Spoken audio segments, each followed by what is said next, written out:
ఏమో ఏకంగా బూడిద డెలివరీ చేసి పైగా కదా ఇంకోటి చంద్రబాబు గారు కలిస్తే న్యాయం జరిగిపోయింది. మరి ఎంతకాలం బాబు గారిని కలవకుండా ఎందుకు ఉన్నట్టు, లేకపోతే బాబు గారు ఎందుకు పిలిపించుకున్నట్టు, అన్యాయం ఎవరు చేసినట్టు ఇక్కడ.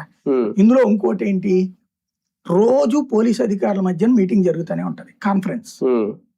ఆ ఆడియోలను ఒక్కసారి తీసుకోమనండి వీళ్ళకి.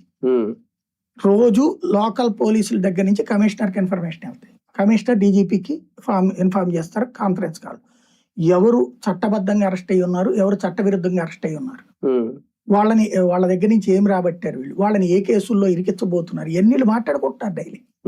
మాట్లాడుకోకుండా సాధ్యం కాదు. ఎవరిదో నాడు ఎందుకు చేస్తాడు.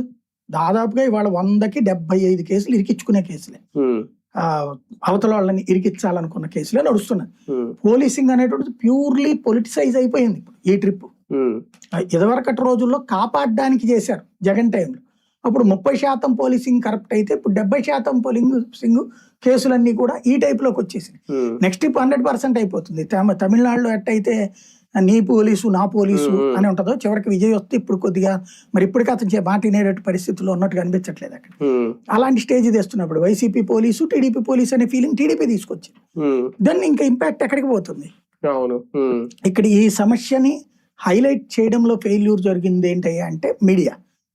దాన్ని ఎంతసేపటికి పోలీసింగ్ కోణంలో మాత్రం ప్రొజెక్ట్ చేసుకొచ్చారు కానీ ఒక్కసారి రియాలిటీకి పోవాలి కదా. నాకు అన్నిటికంటే బాధ అనిపించింది ఆ ఎంఆర్పిఎస్ కి సంబంధించిన నాయకుడు కొడుకు అతను క్రాంతి కుమార్.